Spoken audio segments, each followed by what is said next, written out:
Martin Amehule-led assembly since the demolition of the main assembly building. Now, he accused Governor Fubara of being in violation of a subsisting court order. They should tell the governor that members are not afraid. He can come with all the military personnel. He can come with all the police officers. We will sit when we need to sit. Anytime we have adjourned the house, when it is time to sit, we will sit because we have the mandate of the people to sit. Governor has no power over the legislature. The legislature is the creation of the constitution, and he will be ashamed because he has nothing that he can do to stop us. Mr. Amehule, however, maintained that he is the Speaker of the River State House of Assembly. I am the Speaker. Of course, I was elected by the people, and members are sitting and should not be disturbed. But every day we listen and read to media reports of some people who were suspended on the 30th of October, purporting to be principal officers of the House. They were duly suspended by the rules of the House. They are already in courts. If they have issues with their suspension, they have already approached the courts.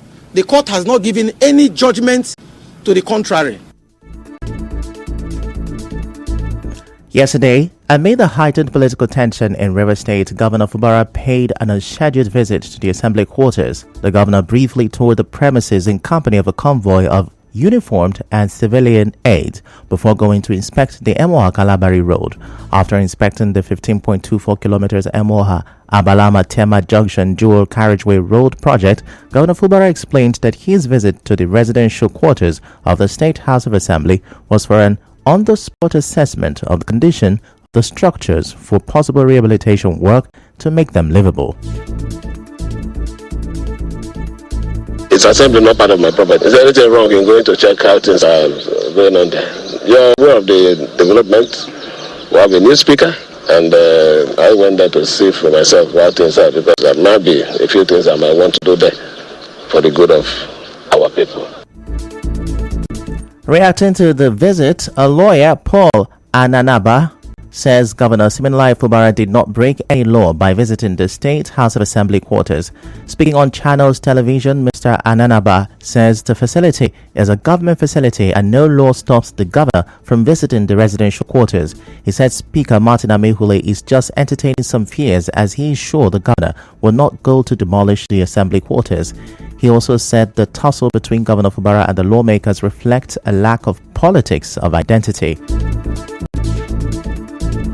In the meantime, the representative of Ikwere State constituency in the River State House of Assembly, Prince Lemchi-Nyeche, has refuted claims that the Martin Amehule-led assembly is illegal. Mr. Lemchi-Nyeche, in an interview with our correspondent, said Justice Omotosho of the Federal High Court in Abuja restrained Governor Fubara from interfering in their activities, finances, as well as asking the police to provide security for them during their proceedings. He says such an order has not been vacated till date. He explained that the only suit challenging this is the one instituted by an elder statesman, Anab Saraiwe, and 9 others, and the one by the coalition of civil society groups, which has not been determined by the court. The 27 members of the 10th River State House of Assembly took the matter to court, and there was a judgment delivered by that same court of competent jurisdiction led by Justice Omotosho. That judgment first barred National Assembly from taking over our functions as River State 10th House of Assembly, barred the governor from interfering in our internal affairs, including our financial benefits. Asked Inspector General of Police to always guide us wherever we are doing our legislative duty. That means that court has authenticated our stay. And after that judgment, there has not been any appeal to that effect.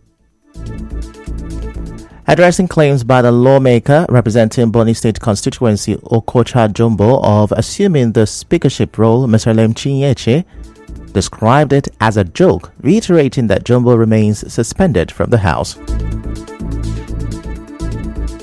Precisely, the 10th Assembly is intact under the leadership of Vice Honorable Martin Chike Amehule. That is our Speaker. Speaker is not appointed. You elect your speakers as members of House of Assembly. The law gives us the right to elect our speakers, including them. They were among those that elected Martin Amehule as our Speaker. In fact, 3 of them, including Edison here, is still on suspension. We suspended them even up till now. They remain suspended.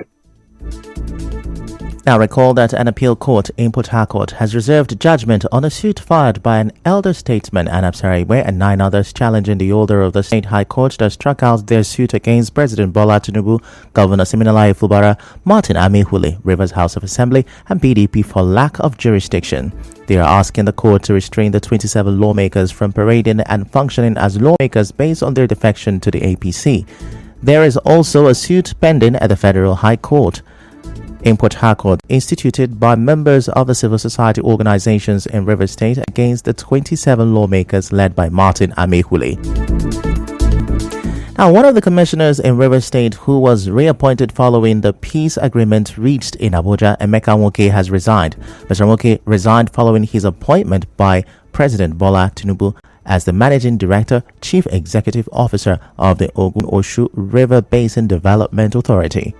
In a letter dated April 9 and addressed to Governor Fubara, Mr. Nwoke said he was not assigned any portfolio and did not receive salary or allowance since January 29 when he retook the oath of office and allegiance. He said he resigned to enable him answer the call to national duty. Still to come, bandits abduct Kogi University students. Stay with us.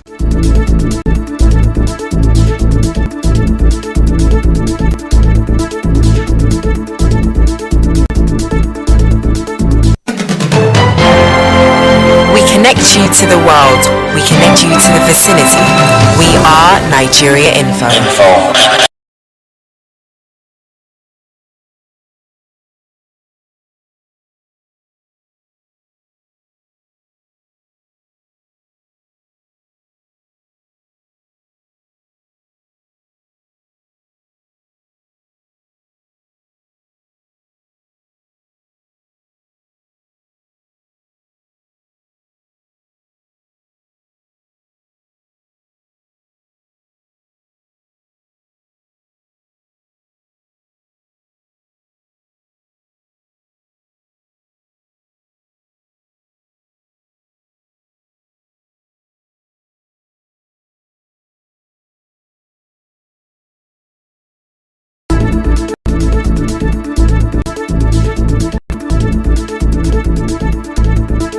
You're welcome back, and now the rest of the news. Bandits invaded the Confluence University of Science and Technology, Osara Okene, in Kogi State and abducted some students on Thursday night.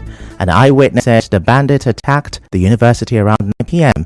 while the students were reading for their upcoming exams. Reports say the bandits abducted students who were preparing for their first semester examination in the halls. In another development, the Senate has approved the death sentence as a penalty for drug traffickers in the country. The proposal was adopted on Thursday. Federal lawmakers also commenced the review of salaries, allowances, and fringe benefits of judicial office holders in a bid to curb bribery and corruption and ensure the independence of the judiciary. In business, the International Monetary Fund has advised Nigeria to ask global crypto trading platforms to register or obtain licenses to operate in the country, subjecting them to regulatory requirements. This recommendation was made in the IMF's latest staff report released on Thursday. The IMF emphasized the need for Nigeria to establish a robust regulatory framework to oversee the growing cryptocurrency market, ensuring financial stability and protecting investors.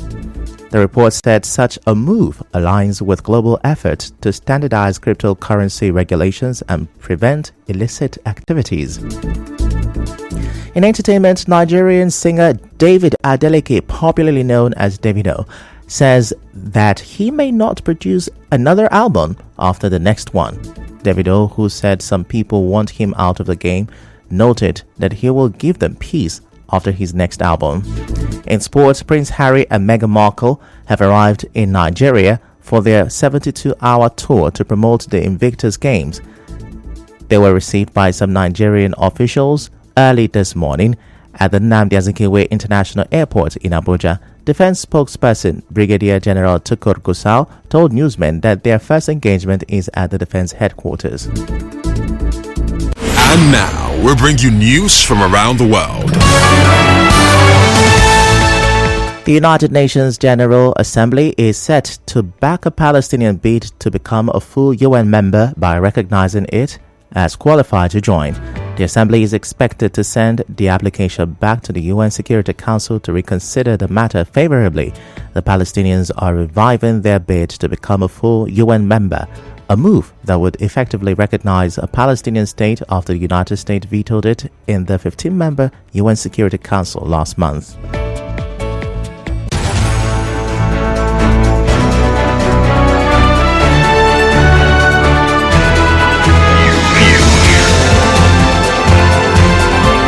This is the news on 92.3 Nigeria Info.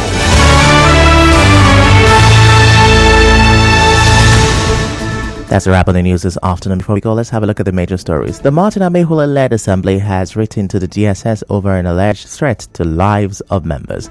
A lawyer has justified Governor Fubara's visit to the Assembly quarters yesterday. One of the reappointed Rivers Commissioner, Emeka Nwoke, has resigned. Bandits have abducted some Kogi University students. On the foreign scene, the UN General Assembly is set to back Palestinian bid for membership. The news was edited by Martha Okirinkem. To reach the news team, send an SMS or WhatsApp to 0808 721 7215. I'm Ifechuku Monyali. Many thanks for listening.